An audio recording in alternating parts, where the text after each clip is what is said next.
Spoke. Spark.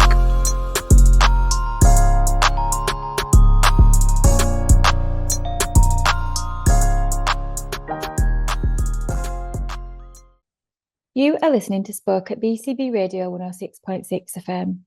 I am Sharina Lee Satir, and I will be with you for the next hour talking everything poetry, spoken word, and literature. We have an incredible guest poet with us today who is a truly, she's just sensational. She's an amazing poet. She's a historian. She's like I always say that our guest poet is like a huge encyclopedia of information and history and poetry. And she's pretty much a legend on the scene. So I would like to introduce you to that amazing guest poet. Welcome, Irene. It's so great to have you with us. How are you doing? I'm doing all right, Sharina, and thanks for asking me. It's been a long time coming to get you on this show. You're like the poetry legend of Bradford. So great to have you with us. I think it's everybody's just been so busy, trying to pin people down on the same day that you can meet and at the same time. That I think that's the thing, and also because there's just so much going on.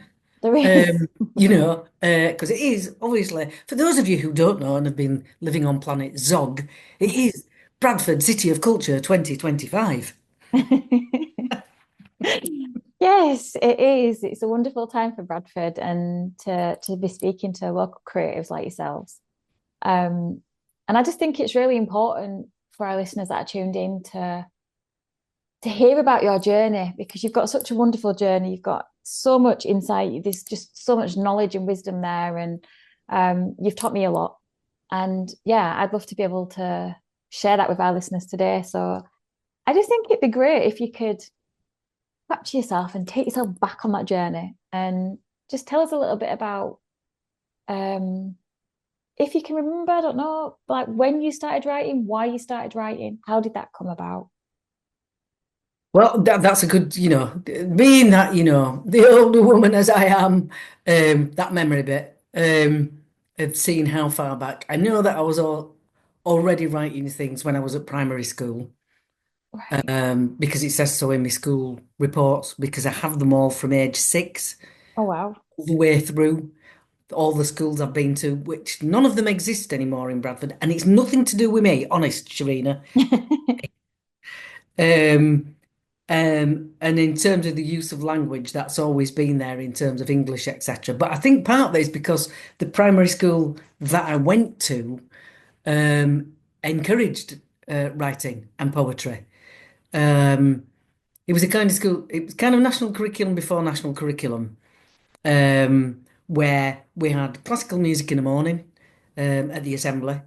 And then we would go and do something about that classical music, whether it was The Planets by Holst or Orpheus and Eurydice. Well, they say it differently now. It was Eurydice when I was at school, and now it's Eurydice, which is probably the correct pronunciation. So we'd go, we'd learn a bit about the story about that, or the planets, Mars, Uranus, etc. Then we'd paint a picture. Then we'd do movement to music. Then we'd do writing. So you would write a story or you would write a poem. And so all through that school, that was encouraged. And I did start doing storytelling, not poetry, but storytelling in the playground. But they were usually quite spooky stories. So nothing's changed there then. I am still doing it. It's all their fault, Mrs. Ackroyd and Miss Moore. I'm putting it all down to you. Um, so and still and at middle school and I did things like that as well. Um, and I just enjoyed being able to write. Didn't have a lot of space at home to do it because we were a busy household. There were a lot of us there. But any time that I got that I could just tell a story or make something up on the spot. Um, Kind of like, whose line is it anyway used to do, where they'd give you something and you had to make up a story, or here's a line, now finish a poem, that kind of thing. Um, so I've been doing it a long time, and we did look at poetry at school. It was the usual Wordsworth daffodils, Yeah. which not the things that particularly floated my boat. Um, I liked limericks. I liked things that made me laugh. So I like nonsense poetry, like Edward Lear, which is why I probably once I came across Roald Dahl as an adult. I quite enjoyed some of his as well, especially when he'd take a poem uh, like what would it be? Uh, Oh, I can't remember now. Anyway, he did Cinderella's and he did As I Was Going to St. Ives and he did Mary Mary Quite Contrary. He did that one. And actually I've then done something about that as well. He says Mary Mary Quite Contrary, how does your garden grow? I live with my child, I live with my brat in a high-rise flat. How will I know? It inverts it. Yeah. Um and on one further down the line, because this links, Serena, um, further down the line with a group that I work with called 26 Writers, who are all volunteers, who all do very creative stuff. They're not just writers, but sculptors, copywriters, ceramicists. They're all sorts of marketing people who do brand work and things. And we do lots of projects together. And one of the projects some years ago was the anniversary of Roald Dahl and his um, the place that celebrates him. And we were all asked to choose, those of us who got in the project, 26 of us, um, got in the project, were asked to choose a Roald Dahl story or poem to write something about. And mine was Mary Mary. So I wrote a short story about that. And my great nephew illustrated it. And he was 7 or 8 at the time. Oh, wow.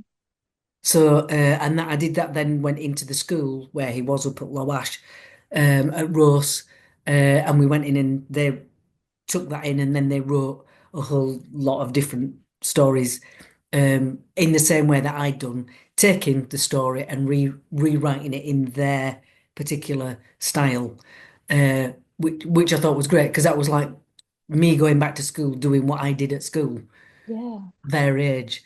Um, so yeah, I think that's it. And then I did go on to do a degree in history and literature, where we did medieval poetry, Anglo-Saxon poetry, Ah, 20th century poetry. And one of the things that really got to me about all of that, Sharina, was where are the women? yes.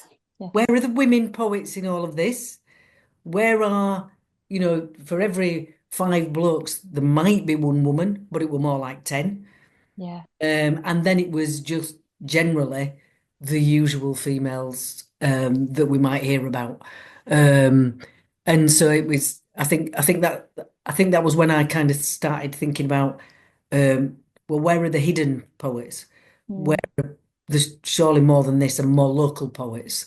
And as I've gone on and done more hidden histories and secret stories like Alberta Vicarage, the Bradford Bardess, who knew J.B. Priestley, who was a First World War poet, who won the 1918 National Poetry Competition and beat Wilfred Owen to first place. Wow. We all know Wilfred Owen, but we don't know Alberta. Yeah. So I think reading lots of different types of poetry for me um, was really interesting and exciting. And knowing that when you get to that bit, as you know, Shireen, where poems don't need to rhyme. Yeah. Yeah. Yeah. Yeah.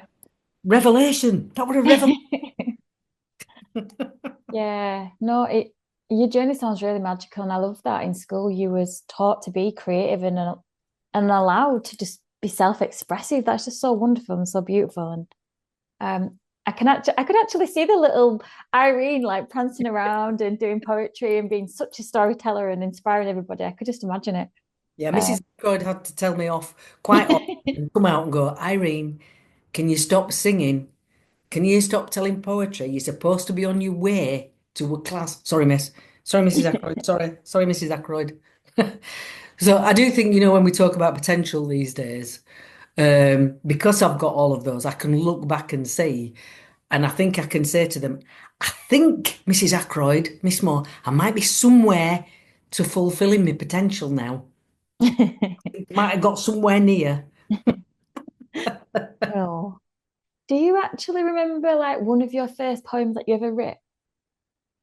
Um, I think that would have been at Undercliff Middle School, and we had to do two things. In RE, we were asked again, so creative. We were asked to write the story of Christmas. Oh, wow. So to take our own take on the Yeah. story, I did a script. So that's probably one of my very first early scripts that I wrote. So I wrote about the birth, and whilst I was there, um, I had a sister that appeared. She's 11 years younger than me. So there'd never been another girl in the family until that time. So, of course, describing the child being born, even the RE teacher went, "That's quite realistic, Irene." Well, yeah, that's happened. Yeah. And my poet, I did a script and then we did a poem. So mine was all about um, the animals in the shed. And I don't know whether that was, I was channeling my inner family, as in my mum's from Ireland and she's from farming stock. Yeah. So they've been farmers for like 300 years. So whether or not I was channeling that, because I didn't really know anything about sheep particularly, because we'd not been out and about. I mean, there's some round. I knew about pigs because there were pigs at the end of Ravenscliff at Yeah. Fagley, but I didn't come across sheep and donkeys very often. Um, Although I have to say, I think the poem was also influenced by the donkey that I did come across was at Blackpool. And my mum used to do bareback riding of horses and things on the farm. And so I'm on this donkey that she didn't think was going very fast, whacked it on the backside, and off I went, herring down the beach, Oh God. head off, going, "Mah!" I think it went for about a mile and a half, this donkey, while my mother stood there and just laughed herself silly. So my poem, I know, I can't remember all of it, but I do know I did it kind of through the eyes of uh, the donkey and the sheep, and then this baby, and the size of the baby, and the smell of the milk, and stuff like that, and about we want to lick it, a bit like a cat does with, Yeah. um, and why they're kind of getting all this attention, but we're not getting fed, but the baby is. Yeah. We're all these people turning up. All we want to do is go to sleep. Yeah. It's etc. Because it wouldn't be Christmas Eve because obviously nobody knew that then, did they? Yeah. So I think it was all around that because I did well I still do really really like animals. Um, but I can't remember then going on through upper school and doing, although I did literature, we studied poems all the time, but I don't think I wrote any then. I Yeah. don't think I actually wrote then any more poetry, probably till I was post university. Oh wow. Um, I think maybe I'd just been studied out. Do you know what I mean? Yeah, definitely. Yeah. And looking at poetry, going, "Well, no point me trying. I'll never be able to write any of that, will I?" Because that's kind of what you're measuring against, Yeah. the poetry that you've been studying, and if you didn't understand it, like The Wasteland and T.S. Eliot and some of Auden's and things, it was like, well, I don't quite get what you're doing, so I must be a bit stupid. Yeah. So my poetry can't be anything because I feel stupid. And I think it was mainly when I got into doing community work with groups. Because when I came out of uni, there weren't any jobs. So I was a volunteer for lots of things and had lots of part-time jobs and was working with volunteering with social services. And I think it was then when I thought actually using a bit of poetry for describing your life or getting over things, but actually also doing humorous ones. Yeah. Um, I think that's when I really started again doing things like that, and getting into it, and then seeing kind of reactions and how people felt themselves being able to write something that didn't need to rhyme. Yeah. Um, that's when I started actually writing poetry and more scripts again. Wow, that's yeah, it's such a journey and such an insight into like the kind of like curriculum as well, and that I mean, I don't think the poetry citation and all that kind of stuff's changed, to be honest. It still is quite horrendous. Trying to understand it anyway. But it's really insightful. And I think that really takes us nicely into one of your poems. So would you like to take it away and share one of your lovely poems with us? I can. And I'm thinking about schools. So I was thinking one that I wrote um, for doing some poetry in school um, last year, year before, um, and about local history because I like to link. You know when you're doing history at school, Yeah. and sometimes you just get the kings, the queens, the dates, etc. Those things really drove me demented, and it was only when somebody came in to go, well, history's just full of stories. Mm, I got it. They're just wearing different clothes to you, but they still do the same things, fall out with the parents and, all that kind of stuff. But also that you could tell history and things through poetry, and it didn't just stories, and it could be a bit of fun. So this one is called Manningham Mills, and I used this within year 4, 5, so that we could create a poem together. I do mine, and then we could use it to create. Oh, this is last year because I've got a date on it. Ha! Um, this is called Manningham Mills. Mr. Lister built a mill with the tallest chimney in town. The mill was up high on a hill and could be seen from all around. Many mill girls worked at the looms, hair tucked tightly under caps. Some lasses swept the floor with brooms, and others bashed their brushes on rats. Clocks clacking on the cobbles, men set off to oil the machines, a dangerous job that gives the men wobbles, and the dirty hands are never clean. Children scoot under moving parts to pick fluff from the floor. At 5 in the morning, their day starts, and they work because they're poor. So while we did that, we actually then got the youngsters to actually do all the movements as well.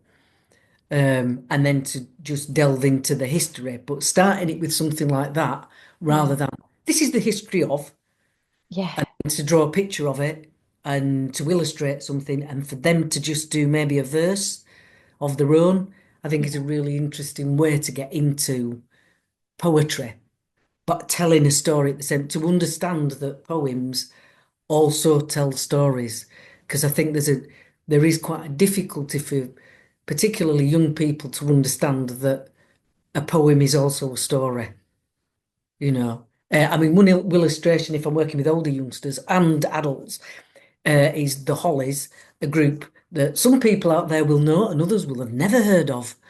Um, but they do a song called Bus Stop. And it's the whole story of a romance and getting married under their umbrella. And it's very Oh, short sentences, and it's all through the summer. We enjoyed it, wind and rain and shine. And I knew that by the autumn, she'd be mine. But it's a really good way. And if you listen to it, you follow the story of the meeting, getting together. She goes shopping, they get an umbrella, they go walking, and then they get married. And it's a bit like adverts that tell stories in 30 seconds. yeah. Because obviously, and that's another thing, isn't it? Telling people that you can do that. All that poetry that comes on an advert, somebody writes that. Yeah. That's a job. Yeah. You get well paid for it. And youngsters go, hey, what? Exactly. Yeah. And I think Yeah. that, showing that it's not, there's a whole gamut of things that you can do with poetry. From just entertaining, um, being educative in terms of like Manningham Mills and the story of what the Mills had and the youngsters did in it, through to being serious and exploring a whole lot of different things, as well as being humorous. Um, and I think that's as well as I'm backtracking now, as well as being really cathartic Yeah. in terms of working through your own things, some that you want to share and some that you don't want to share. But it's a good way of getting those things down there. And for you to go back and actually then see how you, as a person, have moved on. Mm, Of how your poetry's been at the start, or if you were exploring your own self through your poetry, And then you go back to it 5 years later and go, oh, actually, I have moved on. I don't feel like that now. I feel Yeah, this, which is why 100%. I say to people, keep your poetry. Don't go, oh no, that's old now. I don't need it. Keep it because it's a record of you, Yeah, your unique voice. 100%. I definitely agree with that. And I love that term of record review. That's just, yeah, it's a really beautiful term. And I think it is so important because when I look back at my stuff, I cringe and I'm like, oh God. But it's at that time it was really relevant for me to share that. And now I cringe, but yeah, it just shows the growth. And Exactly. yeah. Yeah. Yeah. And I think, there's and the thing what poetry can be two lines.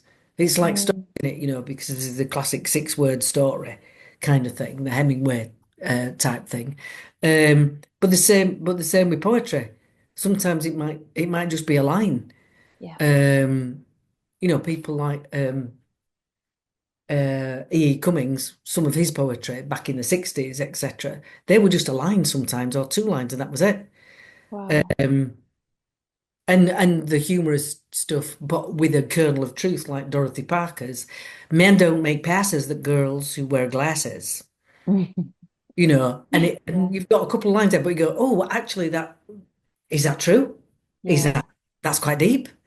What Mm. happened? And then you get the trope, don't you, with all the films, that there's all these serious scientist females who have glasses on and nobody takes any notice. And then they take their glasses off and, oh my, this is not just any girl. This a wonderful, wonderful girl. And I just think sometimes, you can do that within poetry. Um, and when somebody kind of sets you a challenge, um, like the 26 projects that I do are always very challenging. They are very good for have been I think I've been involved now for 10 years, probably 11 maybe. Um, and they've always pushed my writing because we get projects to do. And I'm going, how am I going to do this? And how do I get this down into maybe a sesstude? Um, which is 62 words, or a centina, which is 100 words, because I usually start off with about 300 and then Wow. edit it all down to fit. And some really interesting things that I would never have thought of doing or writing or challenging myself. So I like to be involved in things like that because that pushes me. Because I know people go, Irene's really busy and she's this, but Irene is actually really, really very lazy. People won't believe that, but it is actually true. So I have to have things that push me and I have to have deadlines, or I'll just keep writing, keep researching, keep editing, and never finish anything. Because I'll be off down a rabbit hole somewhere going, oh, this looks really interesting, like Alice. Um, because that's what my brain's like. It's got the synapses leap all over the place. So it's really good to have pitches and deadlines for people to do. And I do the same because I also do editing with 26. So if we've got a project, I might get 3 or 4 writers who are doing things, and it's my role to help and support them and suggest things or see how they can reduce or extend or look at a different way of using the language. Um, and that's also helped me enormously as well to do my own. Yeah, Um, and I think giving ourselves challenges is always a good thing to do so that you don't become complacent in what you're definitely. doing. Yeah. And just thinking about like your work and your legacy of like poetry and I mean, I'm always in awe of how you weave in history through your poetry because I've learned a lot through that as well. And like I was one of those kids that just could not take nothing in. And then soon as you see it visually or you see it performed, it's like woof, it's like a whole light bulb in your head. Yeah, And I found that with you, like I've learned a lot through like your performances and through your work. And I think it's amazing what you do and through poetry. And I think a lot of young people don't realize that you can weave them amazing stories and stories that go untold, stories that are not so easy to be told, but it can be weaved through poetry. And yeah, I think you do that really, really well, Irene. And I thank think you. Yeah, it should be something that's weaved into the curriculum. I think it should, and you know, it's that bit again. It's like languages, isn't it? You know, when you speak in another language, and so many people go, "Oh, I can't do that." Go, well, you have when you were born, you didn't speak a language, but Yeah. the language you're speaking, you learnt it, but you didn't know it were difficult because you were a baby. Yeah. Why some babies, if you know, as you know, growing up in multi language households, Mhm. can already speak, and that's why we should be doing it as young as we can because we don't feel stupid then, you know, because we like. I always, watching youngsters, babies, toddlers, etc., and they come across a new word and they're using it so much and they're laughing at it, and I'm thinking, it's conjuring in your head. Yeah. You're suddenly laughing and oh, lo, lo, lo, lo, lo, lo, oh, Yeah. um, because it's new and it's fun.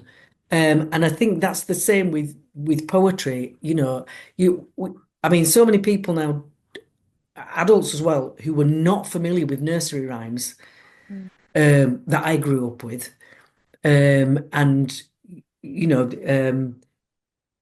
that explained the world because a lot of the nursery rhymes that we have are actually based on something factual when you actually drill down into them.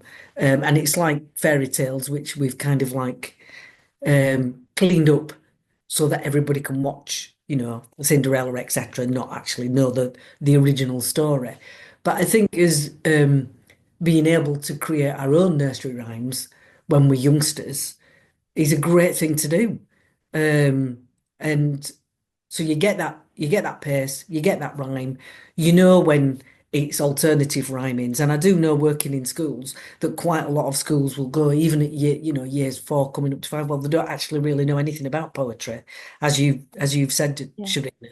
You know, and you think, but you're this age, how do you not know much about poetry?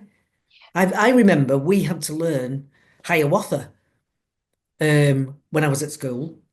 Hiawatha's Native American, Wow. Indian, um, and the whole story of him going off and tracking and things like that. And it's probably about 3 or 4 pages long. Wow. And we learnt that, and you had to be word perfect, which was, in a way, you know, you think that's really hard task, but at the same time, it was a different cultural take Mm. to our normal poetry. So that that was really interesting, um, because it was more akin to the actual native Indian lifestyle than what you were getting on the Westerns, where everybody's bad. Well, of course they're not. Yeah.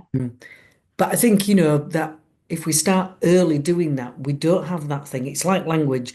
Well, a lot of the time you don't actually really start it. And well, we didn't start it until I was 11 at middle school. And I know that lots of my friends used to go around the class and go, right, in about 5, 6, 7, 8 people, it's going to be my time to answer this question. Go and ask Irene what the answer is in French. Because they couldn't do it. They Yeah. just, because you're at that age, aren't you? You know, you're going through puberty, etc. And Yeah. everything's whizzing around in you. You're going, I'm not getting up in there saying, oh, monsieur, mama, you know, Yeah. and I just think if it's the same with writing poetry and things, if you're not getting into it early, you don't have the confidence to do it as you get older when you're then up, year 7, year 8, etc. You're going, I'm not doing that. I ain't doing that. I don't get up in front of people doing that. But Yeah. if you then enjoyed it and experienced the fun of it when you were younger, you wouldn't necessarily. And if also, I think, as I do when I'm doing writer in residence workshops, you know, look at how could you use this as a way of earning money? You know, you're going to go out in that world. What are you going to do? You like words. How many different ways can we use these? The blurb on the back of a book, for example. You know, all those ads, go to work on an egg, that used to be. A Mars a day helps you work, rest, and play. All of those kind of things. They are all a form of poetry. Yeah. You know, and I think we don't explore that enough with young people in terms of how poetry is actually integral to our lives through lyrics, music. Oh, well, music's over here and that's something over there. Well, actually, no, it's still Mm. a poem in its own right. Take the music out, you've got a poem. Or you've got a poem there. Have you thought of setting that to music? What are the Beatles, etc. They're all poems and they're all stories. And I think sometimes we don't explore enough that and how we can use that to then talk about a place in time, as a lot of local poets are today, and particularly with the things that are being developed and performed etc. for 2025. Yeah.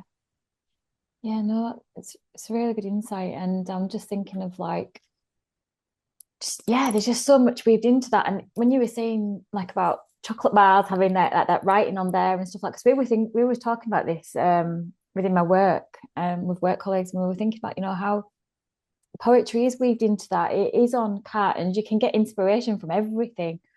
Um, it's just, yeah, I think once you start looking at little things, and I don't know, it's weird because as a poet, it just naturally comes like I'm naturally clung to a cloud and then a poem will appear in my head. But yeah, it's really interesting, and it's really good for our listeners to kind of get this insight because yeah, I'm hoping it'll be inspiring and bubbling things in their minds right now. Um, I was but going to say, when here in Bradford, where we've had the hoardings up round what will be the Bradford Arts Centre, yeah, it's been great to see poetry on there. That yeah, every walking past has been, that subliminally they will have taken some of that in yeah. because it's there. As opposed to poetry, I'm not going anywhere near that. And other projects that have been happening in Keighley and elsewhere, where there's poetry on hoardings, that's been in, the Kirgate Centre, etc. Um, I think we've kind of lost touch with some of that we would have done time ago, where we'd have taught, a lot of the sagas are just they're extended poems. If you think about the Norse sagas, etc., or Beowulf, Anglo-Saxon, Mm, because we told them, because it was verbal. And I think, there are a lot of people who are poets in their own right, orally, but who may not be great at writing it down. yeah, definitely. And I think that's another thing that to encourage people, if that's how they are, and they can do that, is to do that. And if they want to write it down, to work with somebody who's able to do that with them, but not everybody's got the facilitation to do that, but actually are incredibly great poets, Yeah, and they can just think on the feet, and things come out, as opposed to somebody like me who sometimes things just do click, as they do for all of us. And other times you're sitting down going, I've just written this 93 times. Why are you not in? yeah, I can relate to that. Um, I think you should take it away with another poem, Irene. Oh, right. Okay, okay. Let me see. What shall I do? Eeny, meeny, miny, mo. I'll do this one. This one's called Yorkshire Fog, which again, this is a 26 one that we did a couple of years ago, which came out as one of the featured poems in a collection called And So We Grow, second volume of writing from Dark Angels Poets.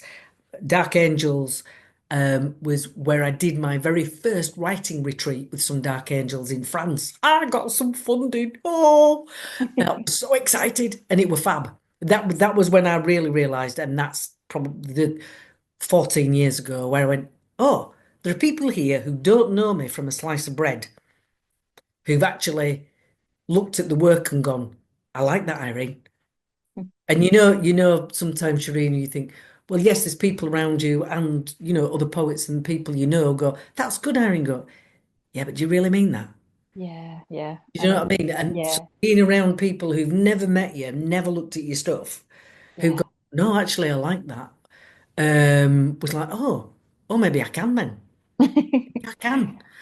Um, because that imposter syndrome, yeah. etc. Mm, And so this was a project that we did, which was with Wildlife Trust, and they put together this collection. Um, and I got for my particular bit of wildlife was Yorkshire fog, which I thought, are they talking about my head? That's what it's full of all the time. But it's not, it's a grass. And I'm thinking, where am I going to find this? Where am I going to find this grass? And we had, it's a centena, so it's 100 words, and we had to start the first three words and the last three words had to be exactly the same. And I'm thinking, I'm going to have to travel all over, da da da da da.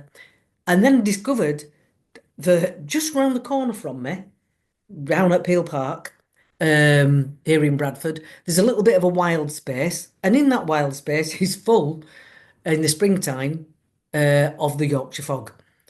So it was like, yes, you're making it more complicated. It's simple. Just walk out your back door, Irene. Um, and then we had to do the research on it to find out what it was. So we always do a poem and um, a research piece that then goes up online on 26 Writers. So this is Yorkshire fog, and its Latin name is Holcus ianatus, but it's also known as pink striped pajamas. Pink striped pajamas snuggle within downy grey-green dressing gowns, sharing growing dormitories, slumbering in repose, dreaming into life, a chilling earth, reminding creamy heads to wake, emerge blushing in damp beds to early sun, heads breeze nodding softly, misting fields, meadows, waste ground with purple haze, favourite of southern small skippers, indicator of poor soil, drainage, stabiliser of land. This Yorkshire fog spread across continents, seeds surviving droughts, hot summers, its growth invading natives' habitats, choking wetlands, threatening biodiversity where severe frosts rarely visit. A choice, trampling or puddling, creating impervious mud blankets to smother, suffocate, dying, fading, pink-striped pyjamas. So the trampling or puddling is you actually stand on it. So a bit like squashing grapes to make wine. Ah, You have to get on it and actually stamp it all down or put lots and lots and lots of mud over the top of it so it can't grow. And it's pink striped pajamas because when you look at the grass, right at the bottom of the grass where the leaves are, right as it grows out of the ground, it's all striped pink. oh And you wow. don't see that from the top because you only see the green bit at the top, but at the bottom, it's all pink and striped. And in spring, the head of it is all purple, and that's why you get the purple mist. But by now, July, August, it just looks like straw.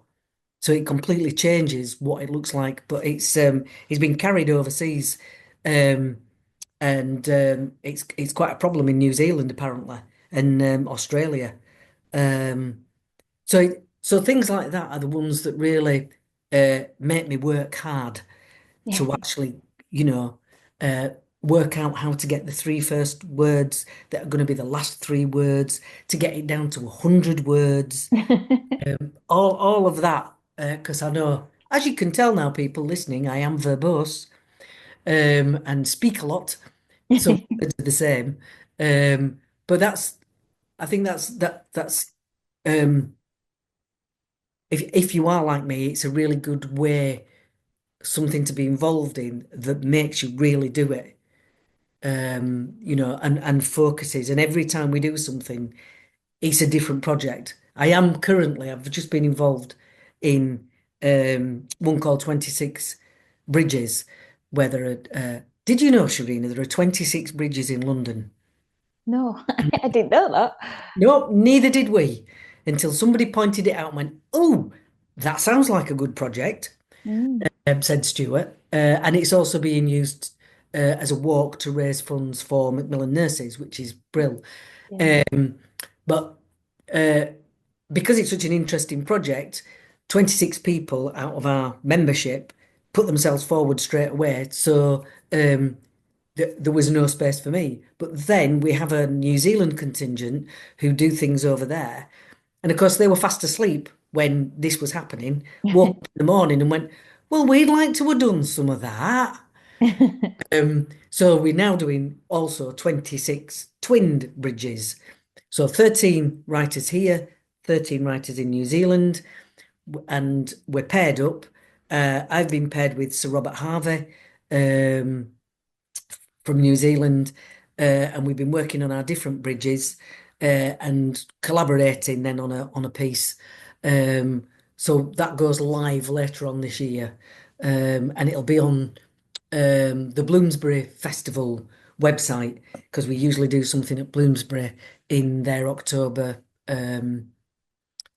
festival. I've been a writer in residence down there on and off probably for about 8, 9 years. So I go along and go to various things, and then I write a piece about the things that I've seen that day, which generally for me is a poem, and that has to be in by 10 o'clock at night.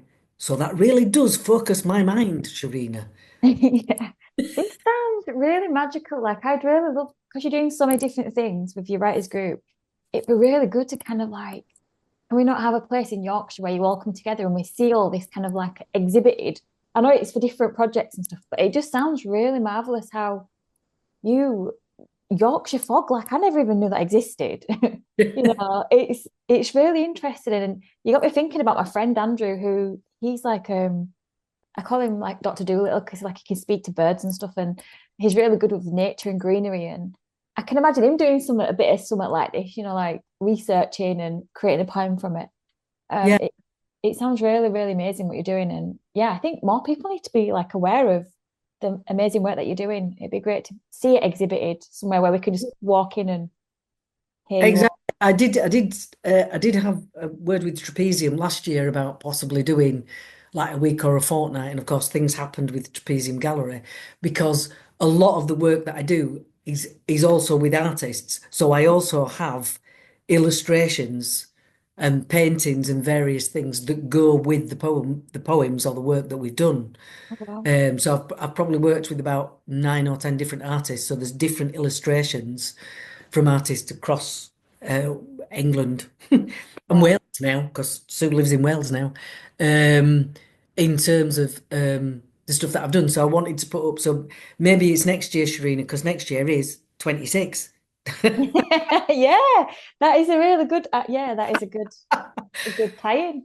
Yeah, so just having, words as well as an illustration to go with them, and then actually reading some of them or performing some of them because some of them are performance pieces as Yeah. well. In fact, I just did one at the Thriddings Festival. I read out some of the script that I did where I got the letter A.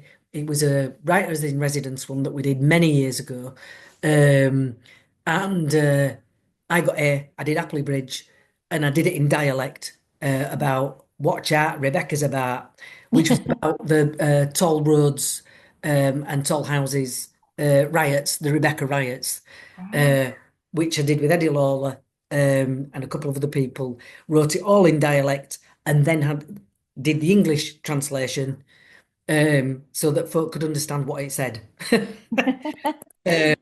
Which I loved doing.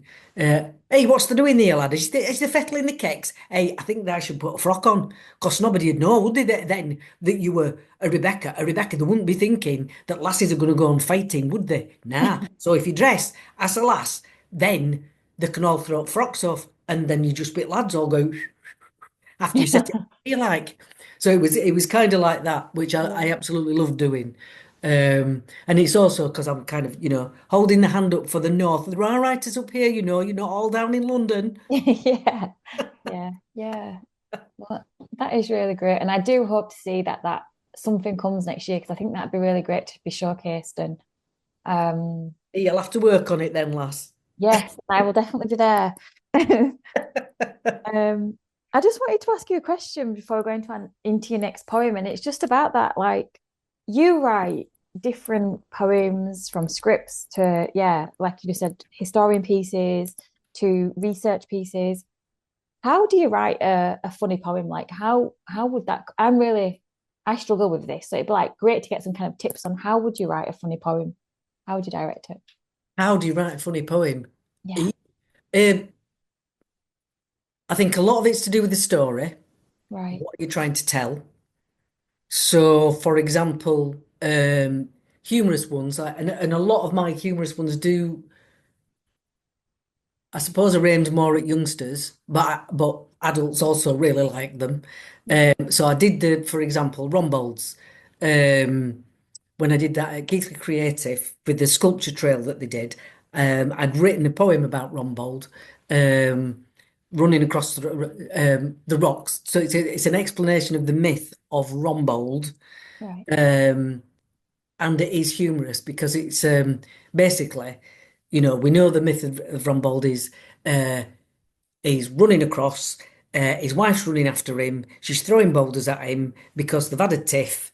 And so the cow and calf happens because he's running so hard. Uh, when his feet come down, they break the rock. And all the little boulders that are around, called apron stones, are what she's thrown. So that's the myth. There's lots of versions of it all over the Right. place. Ron Baltimore, etc. And I just did that as a kind of performance piece, and that one I don't know whether it's the humorous ones that come to me easier than the others. I don't know, but that one it opens with uh, Rumble the giant had no socks when he ran quickly over the rocks, and so heavy and thundery he made the ground rumble, and the Yeah. folk shiver and grumble, but not as much as Rombold's wife, as she quivered and shivered with anger and strife. Rombold, you haven't done the washing up. There's no clean plates, not one clean cup. It's the only job that I ever ask, eh, Rombold? You need to be taught your task. With a penny on, she came out of the cave, mumbling and muttering, her face quite grave. Then, oh, these boulders look about the right size to fling. Hey, and Rumbold, I hope they make you sting. So, putting them in a pinny, she set off over the moor faster than Rumbold, who soon heard her rumble. Then thwack, splat, thwack. The boulders fell like rain, and they hit Rumbold, causing him great pain. And then with a boom, he fell on the ground. And it sounded like thunder, and it echoed round and round. I asked you to do the washing up after tea, said Mrs. Rumbold, but instead you ran off and you left it to me. Well, now it's time to go home, she said, pulling his ear, and I don't want to see you shedding a tear. Well, she pulled a giant who stumbled and tripped, and bits fell off him where the boulders had chipped. And back in the cave, Rumbold quietly did his chores each and every day from then evermore. Now you might have tasks to do that you hate, but don't be a Rumbold. Remember his fate. Oh God, that was amazing. And yeah, it's I just I love how you get into character. And instantly I was just thinking like, how long has that taken you to be like so confident and such a you are a true professional. And it's like how, yeah, how long has that taken you to do like to become into like this, just get into character like that?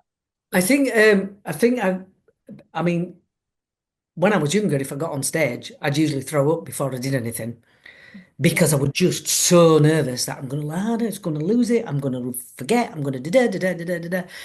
And it's only when kind of getting on and thinking, right, who is this character? And if I'm creating something, I'll normally go, how do they walk? What are the shoes? Mm, What's the hair? And then I can put on a carapace. I can put on this armor that is this person that isn't me. I'm underneath it somewhere. But actually I am then being that person. And it took me a long, long time to realize that that's what I needed to do, to get into something to do it. Which is why even doing talks, like I did for Bradford Literature Festival in June, July, and I was doing a talk about medieval streets of Broadford.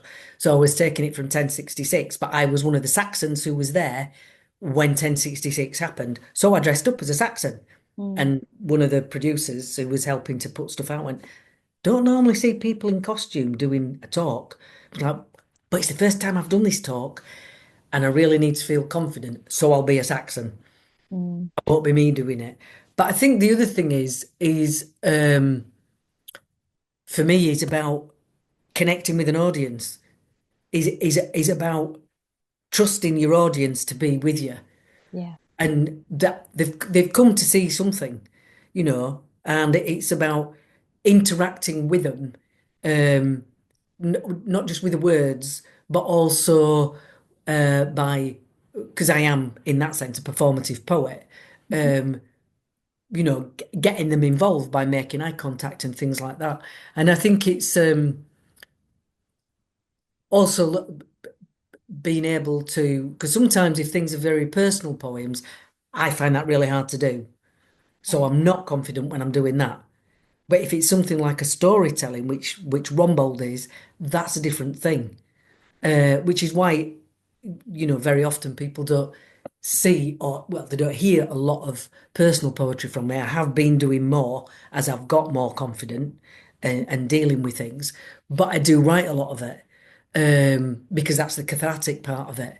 Yeah. Um, so I think and a lot of it is just practice, Sharina, because the more you do, the more comfortable you get, I think.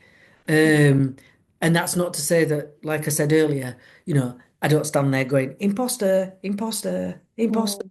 like so many of us do, um, because that's always there. But sometimes I think that's a good thing Yeah. because then again, you're filled with that energy about doing it and not just going, oh yeah, it's just rumbled again. I'll just do this. Yeah. But Yeah. it's about also with your audience, what have they come to see? And if some people like on Saturday when I did Rumbold, like never heard of Rumbold, didn't know Rumbold's more, so you're actually then imparting a whole lot of other stuff around myth creation and how does this help us to tell the story of things?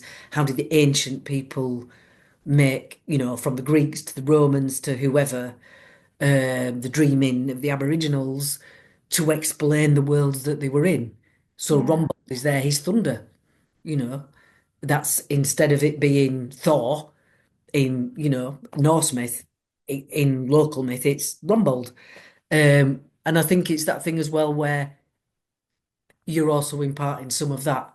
And whether that's through your own poetry about yourself, which also then shows how you've come to deal with things Mm. and move on. Um, I think it's just practice of doing it. Um, I think you've got a gift of, do you know, if you told a story and it could be, if you was to like a truth and a fact or something like that, I don't know, is this false or true? I think if you was to share a story that could be completely false, I think people would actually believe it's true because that's how much of a good storyteller and performer you are. Like you get so sucked into what you're saying that you probably wouldn't even acknowledge that it's not even real. You'd think it's actually real. Um, but yeah, that's the gift that you've got. Powerful. I Um, think I think it's like I said. I think it's that bit of, and I think for me, it's also for me personally, actually writing lots of different things helps me in terms of my confidence. Um, because it's storytelling. Like I always say when people say, "What do you do?" I say, "I work with words. That's what I do." And also because having done other stuff in other lives with other hats on, as you know, Sharina, I have so many hats everywhere. yeah, But in other lives, when, for example, took people caving, climbing, and doing navigation and things like that. When you're sitting on in under a cave and you're teaching somebody how to move from one rope to another, that is also storytelling. And yeah, and when you're there because you're making sure that they're safe, they're not going to hurt themselves, etc. And about how they're doing stuff, and you can feel that nervousness, that storytelling bit really kicks in terms of the humor, what you're going to do, how you're going to do it. Well, have you thought of this? Have you thought of that? What about hanging upside down? And in fact, that was a story because a friend of ours did actually hang upside down by her feet on a ladder, 40 foot off the ground. wow. And then it comes into kind of talking around and up and things like that. And I think all of those different experiences then feed into that. Definitely. Um, and then how to, like you said, how to create something, A, out of nothing, and is it a false thing, and being able to do it, um, you know, with authenticity, because I think that's the Yeah. thing. And I think that's the thing about the confidence bit as well, you know, is that authenticness. Like Mm. when you do your poetry, that is incredibly authentic. That's you. And nobody else could do that with your voice because it's you, and the audience knows that as well. Um, and I think sometimes if I am doing poetry that's not the usual as people expect me to do, because, you do sometimes get put in boxes Yeah. about what you do and go, oh, I didn't expect Irene to do something like that. Yeah. Yeah. I And didn't know you did I that, think, Irene, though. I didn't know you did the rock climbing and all that kind of stuff. oh Yeah. yeah, yeah, yeah, yeah, former caver, did that for years, co-ran, used to work down at Edel Youth Hostel and Ireland Youth Hostel when I lived down in Buxton, and then Wow. ran with Tony partner. We took people out on dirty weekends, uh, touching around in caves, climbing waterfalls and stuff like that up in the Lake District. You take people over Christmas and New Year for a week and take them out and do stuff. Um, and Down in Carl's Walk. Just as an aside, Carl's Walk is a very dirty little cave down near Eyam, which is the medieval village in terms of the plague. It's very close to there. Right. And I do remember somebody coming along, and it was from a very, very well-known school, and did say to them, "Whatever you do, put on your oldest clothes because anything that you wear when you go in there, you will never get it white or anything again." Came in a white cable sweater that cost probably more than I would have earned that year, Oh uh, no. and came in, and it really didn't. But the thing about Carl's Walk is, um, as you're thrusting down on your back, because it's very, very low and you have to thrust forward on your belly or go on your back, in the ceiling, it's full of brachiopods. And the brachiopods are actually the shells that you get on shell garages. So Oh. that was me going on my back going, you can be sure of brachiopod, brachiopod, brachiopod. Uh, as we're going through, there's some very tight squeezes in that cave. Um, but that's the thing. I think all of that kind of comes into other stuff that you do, because all of those things, doing that, working with volunteers, working with youngsters at risk, working in care, Mm. uh, children's homes, and lots of other things that I've done previously on NYPD Blue.